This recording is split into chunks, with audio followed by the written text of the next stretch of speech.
Morning to you folks. Another great morning, another great opportunity to be great. Another great opportunity to be great. Let me just check that I'm good on all the platforms for a second. So before I do that, let me check on it real quick. Facebook, what's happening? On all the platforms for a second. We're good on Facebook. Welcome. If it's your first time, I'm just an avid learner of. Welcome. Check 1 2. Facebook, check 1 2. Welcome. All right. Facebook, we're good. Instagram, not Instagram, excuse me. LinkedIn. Let me check if we're good over on LinkedIn.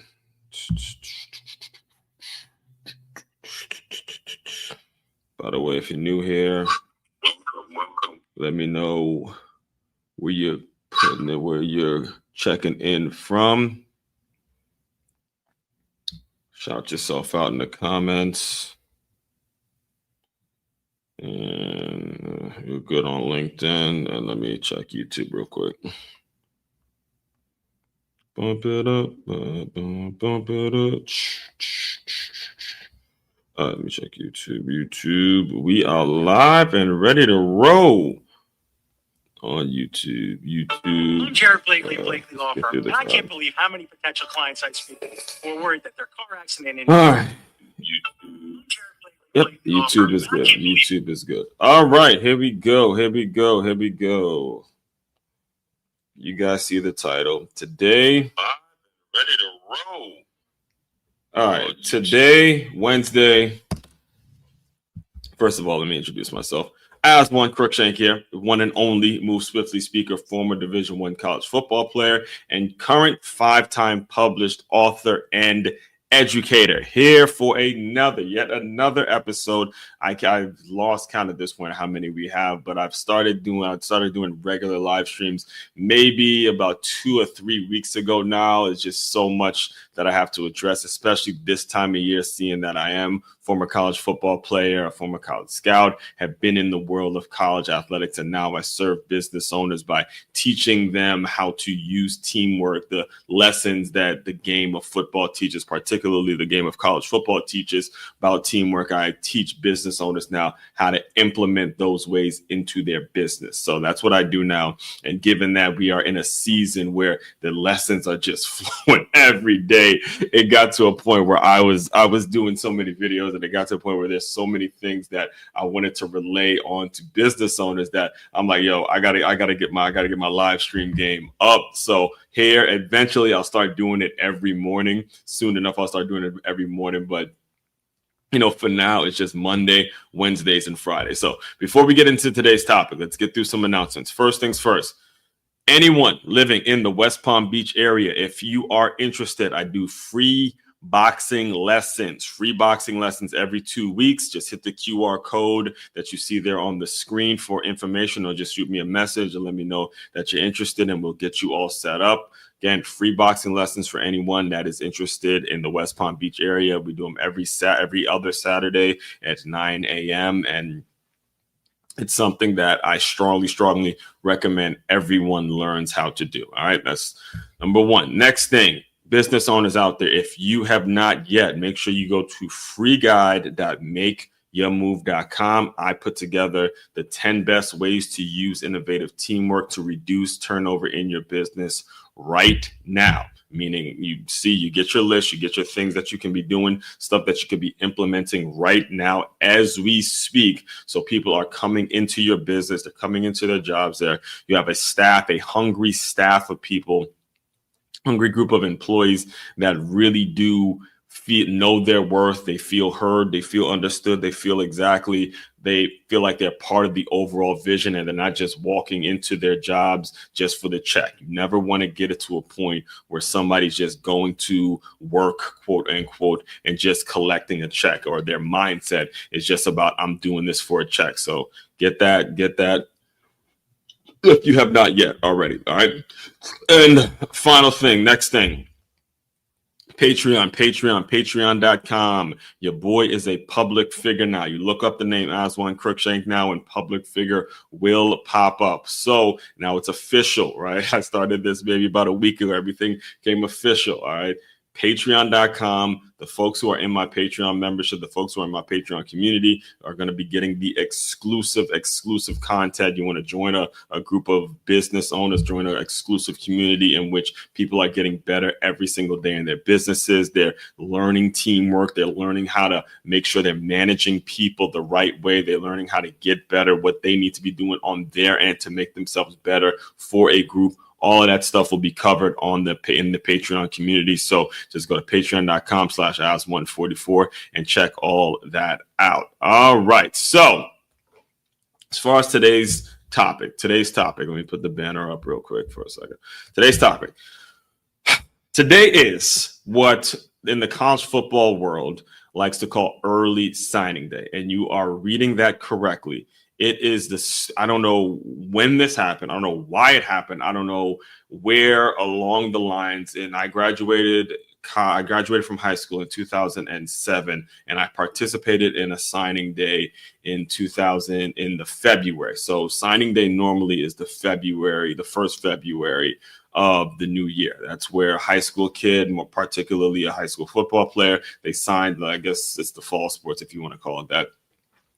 But there's a big ceremony at the high school where the kids are signing their national letters of intent to play for whatever school it is they're committed to, or whatever they chose to go, wherever they chose to go, and all that kind of stuff. Again, something I participated in as a player. Understand it. It's a great time, especially for a high school player that has worked really hard. And, it's great to be honored in front of the school and all that kind of stuff. Your family's involved and you're moving on to a better situation and you're making your high school proud. I get all that. I wouldn't, the tagline or the title to this live is not me saying that signing day in general is stupid. I believe in it. I love it. I love especially if you're a coach that built a program from scratch and now you got a bunch of kids that are signed into colleges and all that.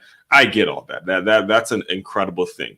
But the issue has come now that the mainstream media has gotten involved and they've kind of put in their hands on it, and you get advertisers, you get money involved, you get people wanting to know where this one's going. And there's just a lot of things going on, a lot of a media circus that goes on when it comes to signing day, because college football is such a big deal. Nowadays, it's so popular nowadays, this early signing day period has caused more problems than solutions. It has been more harmful to the game, especially in the offseason, than it has been helpful. All right. So before we get into the topic today, let me run you through for anyone that is signing today, for anyone that is participating in a signing day today. I gotta take you through a wintrapreneur tip. And if you don't know what the term wintrapreneur is, because you've been listening to me long enough, all right? Every Wednesday, I give what I call, or what I've coined the phrase, wintrapreneur. You've heard the term entrepreneur, possibly have heard the term entrepreneur, but what a wintrapreneur is taking both of them. Entrepreneur is the person that runs their own business, built up their own thing, and is, living very well based on their thoughts and based on the business that they started. That's what an entrepreneur is. Now, an entrepreneur is a little bit different. An entrepreneur is somebody that has a job, yet also has an entrepreneurial vision, has a vision for their business. And they've been blessed enough, they've been fortunate enough to be in a situation in which their business goals is aligning with whatever the goals is for the company that's paying them every 2 weeks. So that's what an entrepreneur is. Myself, having the sports background that I have, playing where I've played, and being involved in the game and the way I've been involved in the game, I've taken the win, turned it into wintrapreneur. All right. So every Wednesday I give a wintrapreneur tip. And today's tip, I want to make sure I encourage you guys to go read the article that I put out yesterday on medium.com. Also put a video about this out on YouTube. It's titled The Top 5 Early Signing Day Tips. All right, top 5 early signing day tips. And I'm just going to run you through the list real quick to the 5 things really, really quick, and then we'll get into what we're going to more so discuss today. All right. Number one, as a high school player that may be signing today, number one, first thing you got to put in your head, you got to put it in your head. Your family members have to put it in your head. Your coaches have to put it in your head. Everybody has to put it. You have to know this beyond knowing and accept it, is the fact that you dominated at your high school will not automatically translate into you dominating at the collegiate level. It will not happen. You are not proven. I'm not saying you're not going to be a good college player. I'm saying to you, you have not proven anything yet, given that you dominated at the high school level. You have got to prove yourself at the collegiate level if you actually are about it. All right, this is very, very important for you to know going in, because I've seen a lot of guys go from that offseason, from that period of them signing to whatever university, that offseason, they really slacked off. That offseason going into the college atmosphere, they really slacked off, and they didn't make it past their first semester. I've seen a lot of guys just get kicked off the team because they were not measuring up to what they thought they were going to be when they got signed. And it was all a matter of work ethic and mindset. So that's number one. Next thing you got to understand, and we're going to dive into it a little later in the show, is this transfer portal. All right. Transfer portal is real. There's a clip that I saw that is legendary, because it was the SMU coach, the same SMU that's getting ready to compete for an ACC championship this week. He was saying to a group of high school kids, high school players, he said, look, we have a transfer portal now where we can go and recruit guys that actually have college film, and actually we've seen and we've recruited, and we may have lost them to whatever university and it didn't work out, and they enter a portal. They're basically coming to us and saying, cool, this free agency, it's a business now. It's a business, and you're officially professional athletes at this point, meaning you as a high school player, you have to be damn good. All right. You have to be damn good, and you have to dominate on a level that we have not seen before. You can't be taking plays off. All right. So number one is you're not proven as a high school player. Number two, the transfer portal is real. They can move on from you and go find some better players in the portal. Next thing you have to consider when it comes to signing with whatever school you're going to go to is your education. All right. I'm not talking about an education that you're getting in the classroom. As important as that is, it's more so about the education that you're receiving outside of the classroom, the kind of people you're meeting, the kind of things that are around the university, the support staff. In fact, I remember there was a running back I played with. Shout out to Chris Daly if you're listening. But there was a running back I played with. I grew up in Maryland, and he didn't want to go D3. You know, he had this mindset that he didn't want to go D3. However, he was a shorter back, really good player, but he was a shorter back. And there was a school that really wanted him named Catholic University. Catholic University is in DC. And I remember we had our graduation. We had our high school graduation at Catholic University. And it just so happened that I stood next to him in line as we were, going through our graduation. We were actually, shout out to Chris if you're listening, man, because me and Chris were co-captains. We were co-captains our senior year in high school. So I remember I was talking to Chris during our high school graduation, and he was looking around. He goes, man, for the longest time, I said, I didn't want to go here. And then he started thinking, he goes, you know what? This is DC. It's around some clubs. I want to get into the club business. I want to maybe run my own club and do this and do that. And then he's like, I realized, just being here, being in this atmosphere, it'll be beneficial towards my future. And I advise all of you signing today, I advise all of you and parents to impart on your kids, hey, it's about what's going on outside of the classroom to give yourself an education, because the football thing, I'm telling you from experience, folks, the football thing will go by incredibly, incredibly fast, even if you happen to be the 1% that is good enough to play in the NFL. Even that's going to go by very fast. I know a ton of those as well. All right. So that was number 3, your education outside the classroom. Number 4, the alumni network. All right. The alumni. Eventually, you're going to become an alumni, and getting to know what your alumni group is doing, the school that you pick, the people that you are eventually going to get associated with, and how they can possibly open doors for you. That's another important thing. And then number 5, the most important thing, go where you're wanted, not where you want to go. I've said that so many times in regards to recruiting. Regular consumers, regular listeners to my work may be tired of hearing me say it, but it's something that is very important because that part translates into whatever career, whatever job you choose to pick after you've graduated. It's often called the 40-year plan and not the 4-year plan. The 4-year plan needs to be about, hey, where am I wanted? Where do I fit in? Where can I go in and make a difference and make a contribution and all those things? So that's the top 5 tips. That's basically today's Wintrepreneur tip. Now let's get into today's topic. All right. Why signing day? Why early signing day is it just doesn't make any sense. It makes any sense. And there's 3 perspectives that we're going to look at this from. We're going to look at it from the perspective of the current games, current college games. That's number 1. All right. Right now, I'm recording this, like I said, Wednesday, December 4th.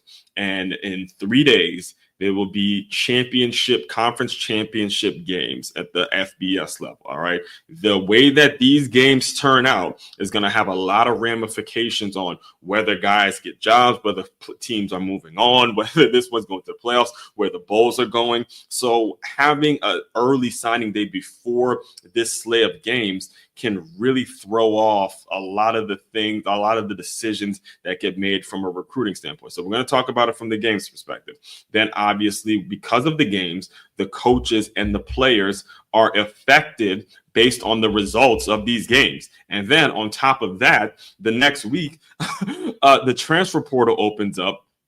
And then there's a bunch of guys that become available. And then you have this one signing here. And then this guy who you may have liked in the portal becomes available. And now there's even more decision and more chaos and more confusion. So the timing of this whole thing is just a bad thing for college football in general. Now, I got 3 clips to play you guys real quick. And then we will discuss. And these are people, when I play these 3 clips, understand these are folks who are like directly in the business. I can technically in the business, but I'm more so I'm sort of on the outside looking in because I've spent time as a player, I've spent time as a coach, I've spent time as a scout, and I've been able to land and then create my own lane through my books, through thought leadership, through my understanding of business to be able to teach football, teach some of the recruiting things and teach some of the things that football teaches, teach it to a business owner that doesn't know much about football and then be able to align those lessons. So I don't consider myself as directly in the business. I consider myself as someone that's indirectly always looking at the business to see what I could be taking away to apply to my business. Now, the folks that I'm going to be showing you, the clips I'm going to show you are people who are directly involved in the business, the ones that actually make the decision on who's ranked and who's not ranked and who has this recruiting class and who's this. They get access to all the coaches. Actually, one is actually a current college coach who used to work at ESPN. His name is Trent Dilfer. He played a long time in the NFL and all that kind of stuff. Here's what they have to say. And I agree with them wholeheartedly. And this is why these things need to change. So I'll let Greg McElroy take over. Go ahead. Greg, what do you see in terms of the way universities approach this now that we do have the early signing day? How does that affect the process? It's barely a blip on the radar. This used to be a college football holiday.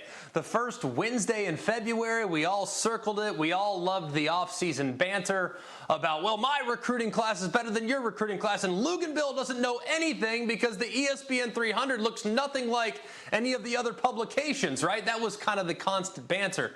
But that's no longer the case, and I don't like it personally. As someone that has grown up watching the NFL has done a remarkably good job of creating interest in their product year-round. And with us moving signing day from the beginning of February all the way into the middle of December, when there's still the coaching carousel, when teams are still preparing for bowl games, it means that we essentially don't talk enough about college football from the national championship game until media days. That's 6 months in which we're barely talking about the sport that is the second most popular sport in America. So I don't like it at all because I thought signing day gave us something to look forward to. And now, like Luke's alluded to, not a lot of people will be paying attention tomorrow given the fact that all these signing classes are, for the most part, ironed out. And one of the things before I play the next one I'm going to play you is of he's a current, like I said, current college coach, but he's not in the Power Four conferences. Came from ESPN to the college coaching world to become a head coach, and he gives a more detailed take as someone that's currently dealing with the schedule the way it is. But before I'll play you the next one. I want to make sure I re-emphasize what he said in terms of creating interest. All right, creating interest in the sport. Creating interest in the sport.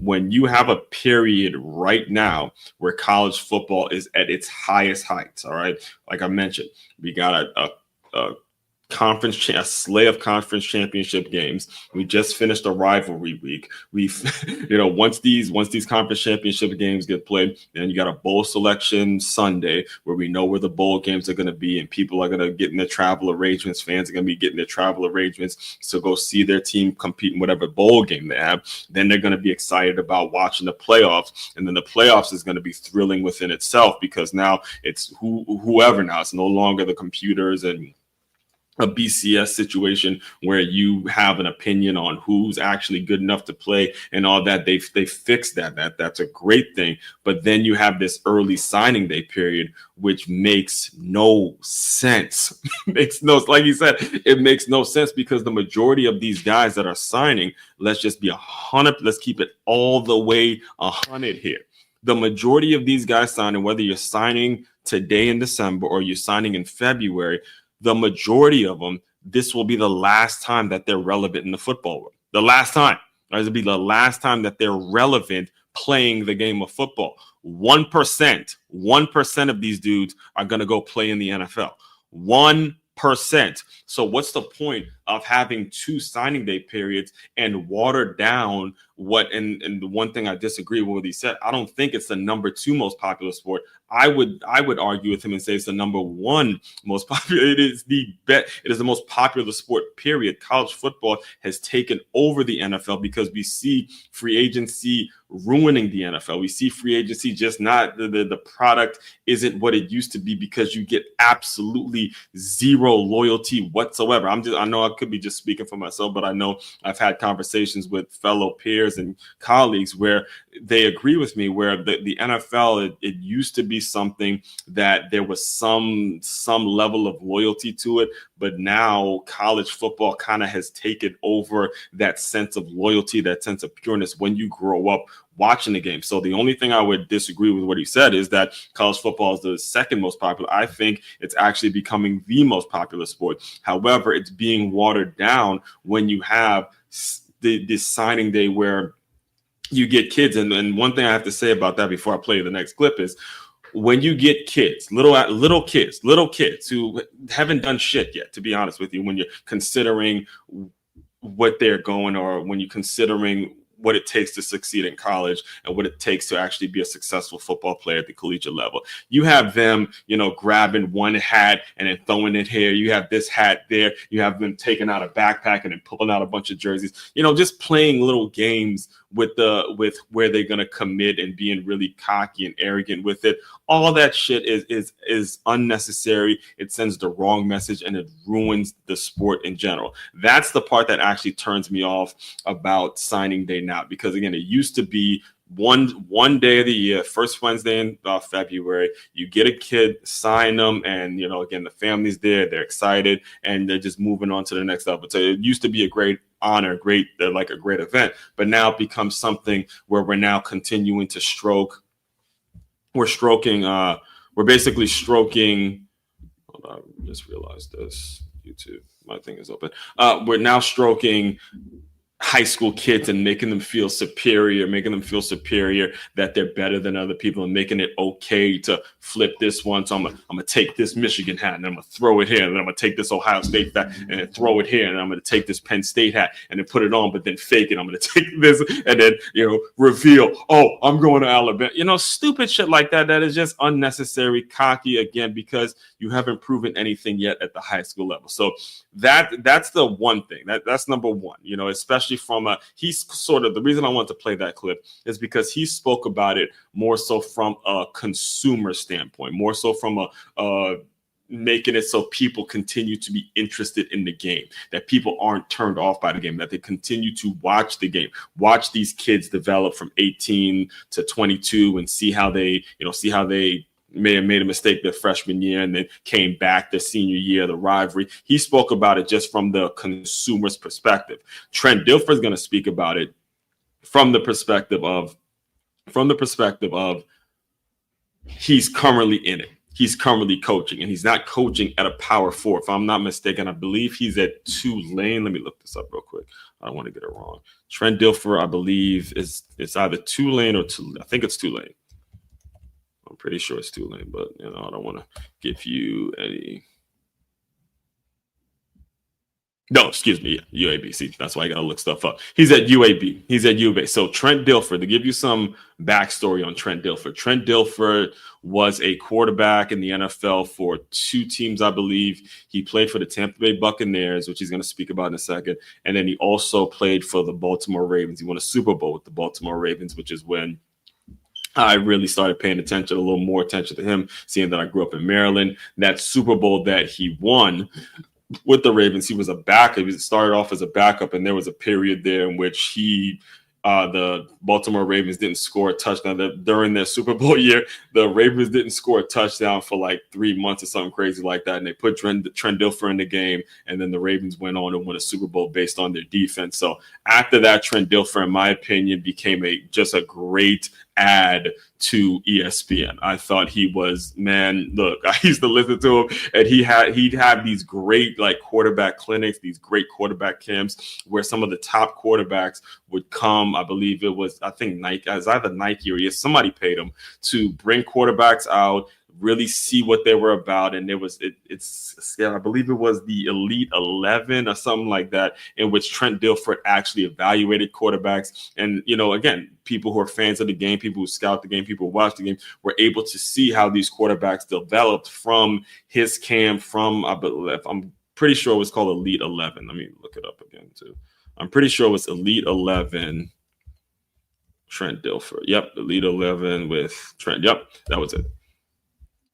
Yeah, so he had this thing. Yeah, I remember. So he had this thing called Elite 11, and ESPN would cover it, and got a chance to see a lot of great guys from the start, and I enjoyed it. I enjoyed it. So all of a sudden, he goes and he takes a head coaching job at UAB. So this offseason, the name of the show is the name of the show. Let me give you the name of the show real quick, because I always like to give credit to the people I consume. Believe it or not, I take in a lot of information. There's no way I could do what I do on a consistent basis if I don't make sure I'm listening and I consume some of the things that I take in. So it was, Next Man Up by Adam Brenneman. Next Man Up. So he does a lot of interviews with coaches, and he interviewed Trent Dilfer about his experience at UAB. And then he asked him something that everyone wants to know, not just him, but everyone wants to know, what is a solution that you can foresee when it comes to college football? And I thought Trent Dilfer gave a great answer. So I'm going to play these 2 clips, and then we're going to dive more into how we can solve the problems that we see in college football. Yeah, and I don't want to ask you what's the solution for college football, but if you could change one thing about it or make one change right now, what would it be?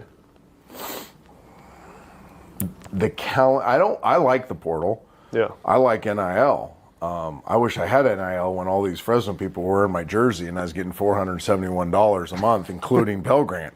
You know what I mean? Like, I was broke, and I was married. My wife had to stop being the captain of the swim team for a future Olympic swim coach to go coach swimming so we could have $1,400 or $1,400, just about $1,500 a month to live off of in college. So I love that these kids have the opportunity to have a little extra money in their pocket. It's the timing of it all. I've said this to my staff, I've said this to the players. Tony Dungy, I learned a lot from Tony. One of the best things I learned from him was making wise decisions, not making emotional decisions. At the end of every season, he would in a team meeting say, "Hey guys, this is going to end one of 2 ways. We're going to win the Super Bowl, and when you win the Super Bowl, everybody has too high of opinion of themselves, and they're emotionally wrapped up in themselves. They're all legends in their own mind. It'll happen to you guys too one day when you win the Super Bowl. The flip side of that is if you don't win the Super Bowl, you're miserable. Like knives in the eyes miserable. If you're a true competitor. If you're a true competitor, you've invested everything you have into trying to win the last game of the year, and you don't win that last game, you should be miserable.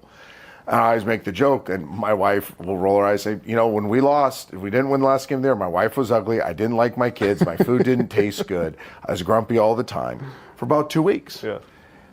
And so Tony would say, don't make any decisions for 2 weeks. I think this is a great time to spend your money and go to Mexico, go to Hawaii, go play golf, go fishing. Whatever you do, get away from football when it's over for 2 weeks and don't make any decisions.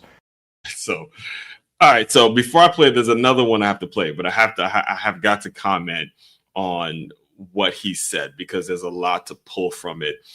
First of all, you start to see what made him a great ESPN commentator. I can only imagine what he was like in the locker rooms. I think there was a 30 for 30 where the Baltimore Ravens had some of the players that were from that Super Bowl team, and he was there. And you can see that, hey, guys rallied around him. Guys liked him. He may not have been Peyton Manning or whatever, but his personality and his ability to build a team and just being a great guy, a good football locker room guy, which you need those. Those guys make incredible coaches.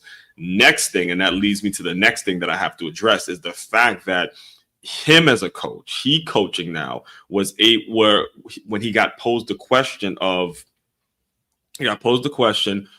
how you can solve the problem, he went back to things that he learned from his coach, which was Coach Tony Dungy, which we can all agree is even from the people who've never met him, is just a great guy in general. So when we're talking about what coaching means, when we're talking about what teaching means, when we're talking about what parenting means, when we're talking about what being an owner, a business owner, what being an employer, what being anybody that's a manager means, we're talking about making sure you are instilling principles and instilling values in the people that are working underneath you that depend on you to make quality decisions.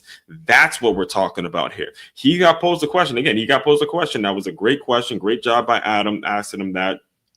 And it's a great show titled Next Man Up that I recommend, encourage you guys to tune into when you have time. But also understand that when you're coaching, you're setting a precedent, you're setting principles, you're setting up people for what they're going to be doing for the rest of their lives. He brought up Tony Dungy, and he brought up a story about how, look, you're very emotional when you don't win the Super Bowl. So now as we combine that and we connect that to the college game, what are we seeing? We're seeing a situation, and that's where he's going to go within a second. We're seeing a situation where we have conference championship games. We have the highest of heights when it comes to college football. And now a coach has to make the decision at an early signing day period. That's just ridiculous. But anyway, I'll let him tell it. Process it all, then come back and make some decisions. I think that's just a good life principle for all of us, right? Yeah. Don't make any big life decisions right after something very dramatic happened. Yeah. Well, when's the portal open? Yeah. Right after the season. Yeah. When everybody, coach, player, DFOs, student workers, everybody's emotional. Yeah. Everybody's heartbroken. Good or bad. Yeah. Everybody's like not making wise decisions. And now you add money into that, and you're going to get a lot of poor decision making by us too. Mm-hmm. Like all of a sudden a kid that's, week 7, man, this guy's a good player. He's great. Mm-hmm. Drops the ball in week 12, and all of a sudden he's the worst player. And you're trying to replace him in the portal. Yeah. Right? So first thing I wanted to make sure I was being true to my word. So I went back, and cut-ups were so important to me because I just started grinding through cut-ups on our team. Yeah. I wanted to have a very clear perspective of our team. Mm-hmm. I started watching practice clips. We have a lot of really good young players. We played 24 freshmen or redshirt freshmen. Jeez. So we have a lot of really good young players. So I back and watch these players in practice. I'm like, okay, I want to make sure I'm valuing them correctly and not being emotional when, boom, 3,000 kids pop up there and you're like, oh, that kid's better than my kid. Well, no, hold on a second. Yeah. Let's evaluate our players. Let's have a non-emotional evaluation about them. Let's grade them. Mm-hmm. Let's make sure I did my staff. Every staff member had to do a big time, and my evaluations are relentless now. Like they are big time evaluations that I make the staff do. So I take mine, I take the staff, and now I have a composite of the intangible makeup of the kid that I'm already coaching, the physical traits, the vision for this player, the mission for them to get there, their ceiling and their floor. I'm like, okay, now I'm not emotional anymore. I know who my team is. Okay, now start cutting up the portal. And it was amazing, all these kids that jumped in the portal, that as I started watching cut-ups, I'm like, yeah, that's a good player, it's not better than mine. That's a good player, it's not better than mine. That's a good player, not better than mine. He might have more experience. He might be at a bigger logo school. He might have had more stars coming out of high school. But an objective evaluation of my players opposed to the players I was watching, now I can make some wise decisions in that process. And then there's the economic piece that I talked about. Now, I will say this. I've had players in my All right, so a couple things to break down here. First things first is, and Trent, he already started to alluding to the solution to the issue. So the issue is clear. All right. The timing is just terrible. The timing is absolutely terrible. To have an early signing day today, and then a week from today, you have a portal open up. You have players who are already announcing, current players whose seasons has ended, or they may have a bowl game to play or whatever. They're already announcing that they will be in the portal. And then you have an early signing day period. Okay. So we can all agree, and you can leave it in the comment section if you disagree with anything I'm saying at all, that the timing of this whole thing, it just does not make any sense at all. Now, when it comes to what we do over here in the Move Swiftly world, we'll talk about a problem. I'll bring up an issue. I'll bring up a conflict, but I would not be doing a service to you. I would not be doing my job. I would not be giving you the results that I guarantee when it comes to my workshop, when it comes to the clients and the people that I serve, if I didn't talk to you about a solution, and not just a solution, but also how you can align this solution to your business and how this can essentially is eventually develop and help your business bring in more qualified clients, or make sure you're not losing folks because they just simply don't know where they fit in, or because they think that the grass is greener and all that. So Trent Dilfer alluded to something very strong when he was giving his input, and when he was kind of talking about how he navigates the problem. All right. He said practice film. All right. Now this is going to be important for any high school coach, between high school and youth football. Here's the biggest difference. All right. The biggest difference between high school youth football to college football is practices are filmed. All right. Say it again, nice and slow. Practices are filmed when you get to college. There are no days off. None. This is why college football is such a smack in the face to a lot of high school kids, because very rarely you're going to actually go to a high school and find a high school program that's actually filming every single practice. Every single practice. You know, again, I played high school football. I coached high school football. There are those practices where when you were in high school, you got to take days off, especially if you were the star, especially if you were him, quote unquote, the one with the offers. Yeah, that's the one that Notre Dame won. So that's the one that USC won. So whatever the school is, you good. You got yours. You are not practicing as hard. You're not on film. All right. You are not needing to compete on a daily basis. You're getting to show up on game day, do you, and then practice is kind of a breeze. In fact, I had one of my best friends. He went to a kind of a weaker school than I did when I was in high school. There were times where he wouldn't even practice at all. Like, nothing wrong. There'd be nothing wrong with him, but he would just show up to practice whenever he feels like it, like at the high school level. And you can get away with that at the high school level, but at the collegiate level, what Trent Dilfer just explained is that practices are filmed. So even though the portal's opening up and you may see some high school recruits coming in and all that, before he jumps in that portal and starts evaluating guys and starts making this emotional decision because, you know, the result of the game wasn't what he wanted and all that, he goes back and he watches the practice film. He watches how this person person perform during practice, how much effort they show, how much they're putting in on a daily basis, how much work they're putting in on a daily basis, and then he makes his decision. You hear what the man says? He said, look, that guy's not better than mine, that guy's not better than mine. So without you having actual film, without you actually having film from practice to evaluate, then you have a problem. Then you run into a problem. Here's the way we can use that as a solution when it comes to businesses. When you are actually evaluating if someone's a good employer or not, if someone's bringing value to your business, if someone is actually measuring up or doing or being productive to your business, is benefiting your business in some way, you have to actually have measurables on the day-to-day basis. You have to actually have something that you can measure the person on that's going to give you the tools that you need to make an informed decision and not an emotional decision.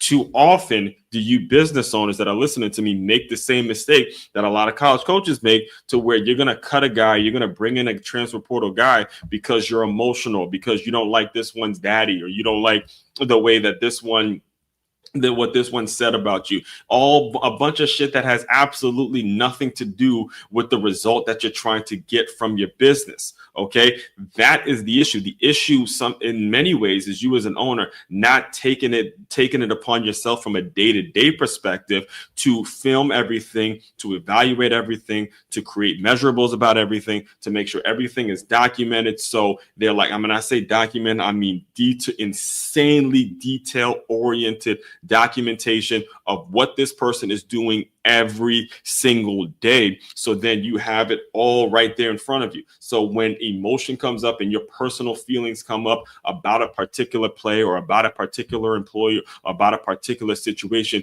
you can take your personal shit, take your personal feelings, put that to the side and say, okay, does this person bring value to my business? Does this person bring value to my organization? And then you make your decision. You cannot be making your decisions off emotion. And that's where we see the mistake in college football happening. All right.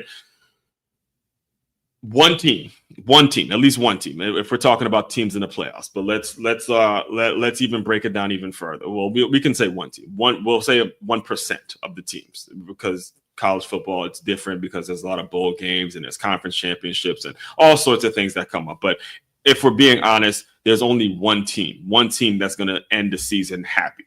And that's the team that wins the national championship. If that's the aspiration, if you're one of the Power 4 schools, if you're a school that has an opportunity, if you're FBS and you have an opportunity to play in the FBS national championship, one team is going to be happy with whatever the result is at the end of the year, which means all the other ones are going to be very emotional during the early signing day period, or during when the portal opens up. They're going to be very emotional. They're not going to like certain players because this player, cost them this, and this one did this, and this one didn't turn out this, even though you coached him to do this, he went and did something else, he made a mistake. Whatever it is, you're emotional.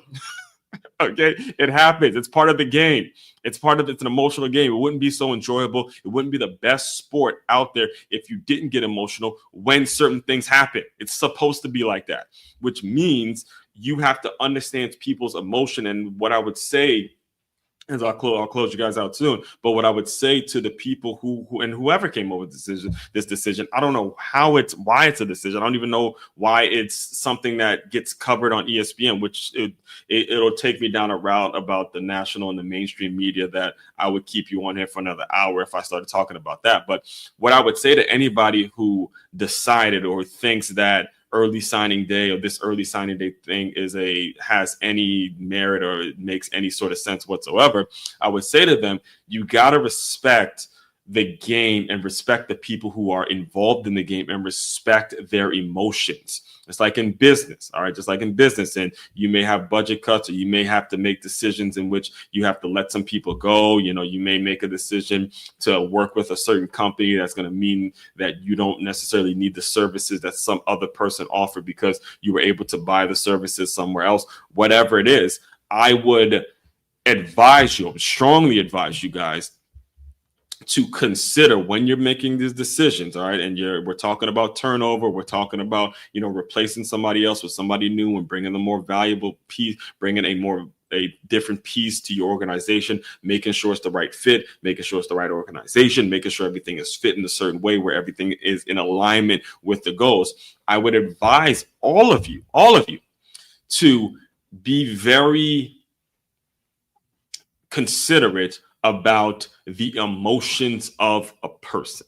I would advise all of you, be very considerate about how an emotional decision can affect the organization years down the line.